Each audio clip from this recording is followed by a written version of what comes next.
मेरे बाप को नहीं जानता। আগামী 14 আগস্ট ভারতীয় সিনেমার বক্স অফিসে হতে যাচ্ছে বছরের সবচেয়ে বড় লড়াই।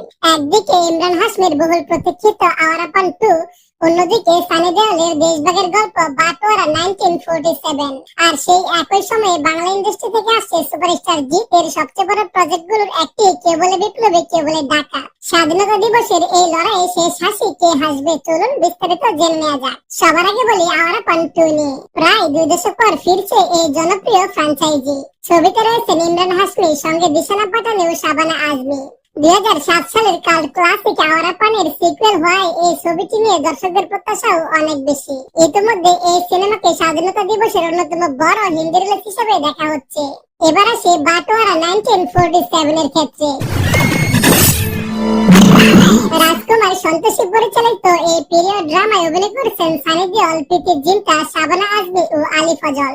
দেশভাগের আবেগঘন গল্প নিয়ে নির্মিত এই ছবির প্রযোজক আমির খান। স্বাধীনতা দিবসের আবহে মুক্তি পাওয়ায় ছবিটি নিয়েও দর্শকদের আগ্রহ তুঙ্গে।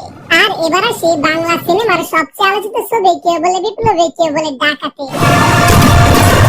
প্রতিকৃত বসু পরিচালিত এই ছবিতে কিংবদন্তি বিপ্লবী অনন্ত সিংহের চরিত্রে দেখা যাবে সুপারস্টার জিতকে।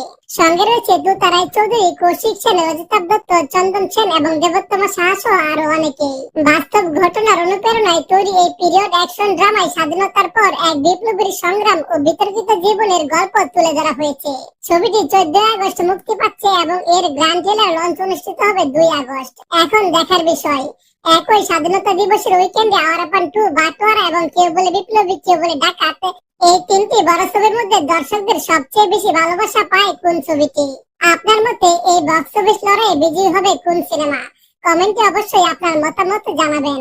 আর জিত ও কে বলে বিপ্লবী, কে বলে ডাকাত সিনেমার সব আপডেট সবার আগে পেতে আমাদের সাবস্ক্রাইব করে বেল আইকনটিতে ক্লিক করে দিন। পাশে থাকার জন্য ধন্যবাদ।